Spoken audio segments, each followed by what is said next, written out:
So we are coming to you live from the Taj Samudra, giving you the 13th South Asian Management Forum 2015. I have with me Dr. Ajantha Dharmasiri, Acting Director PIM, sir. Hello, how are you? Hi, how are you, Shara?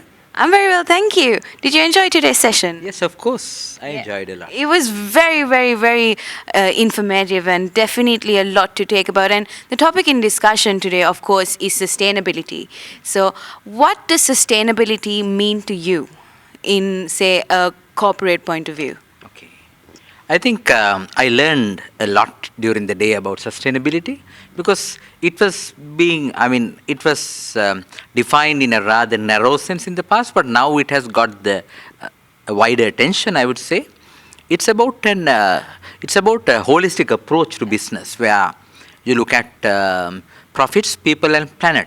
It's a case of having financial, economical, social, environmental, all perspectives properly addressed. So it's not just making fast money in the short run. It's a case of looking at the long-term well-being of the organization in the context of social, economic, financial, environmental, all the aspects properly taking into consideration.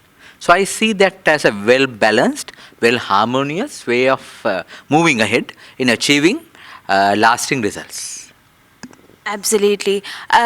What kind of advices can you give the corporates in Sri Lanka? I mean, yes, we do have companies looking at corporate social responsibility as a measure of sustainability, but corporate social responsibility alone doesn't guarantee sustainability. So what advice do you have for companies or our newly graduates, what they need to indulge themselves in to make themselves better? Well, that's a very interesting question. I would suggest let's start with thinking differently, and to have the begin with the end in mind approach, rather than just trying to make a quick buck doing something either by hook or by crook. It's looking at how to develop a socially responsible business. And I learned today that every business has to be a socially responsible business. It's not a choice, it's a must. Because we are witnessing how environment has polluted, and we are witnessing how the chaotic nature of the atmosphere, where a lot of things are happening the way that we would not like to see. And at the same time, there are social issues, there are economical issues, so you need to have a overall well-balanced approach. So let me repeat, it's a case of looking at different angles to what you do.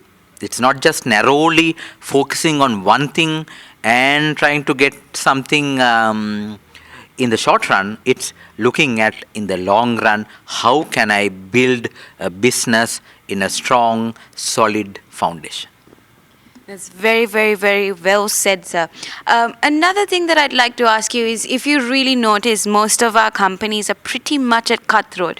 I mean, it's either you make it or you don't. Every cent pretty much matters. So in a situation like that, how do you think companies can come up, or how do you think they can face their challenges when dealing with corporate social responsibility and other sustainability plans? Okay, I think that's a very difficult challenge if you have a increasingly fierce competition.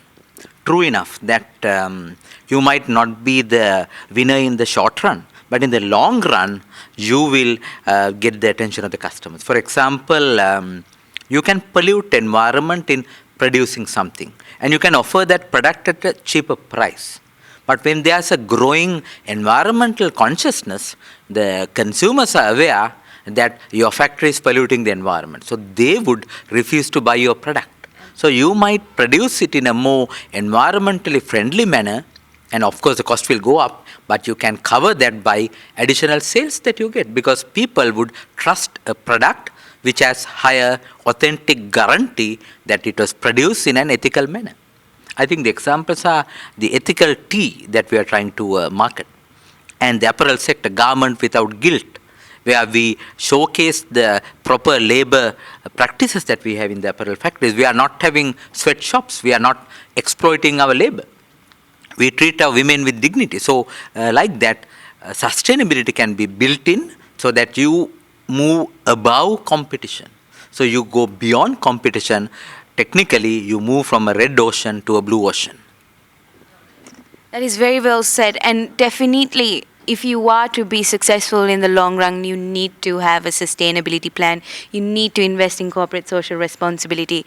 Having said that, sir, as you are quite aware, countries like Sri Lanka, our economy mostly consists of small and medium-sized businesses. It's very unlikely that these businesses would actually invest in corporate social responsibility or, sustainability plans. But do you see this actually changing in the next, say, 5 to 10 years? Do you think they will come out of this and start thinking in a long-term point of view?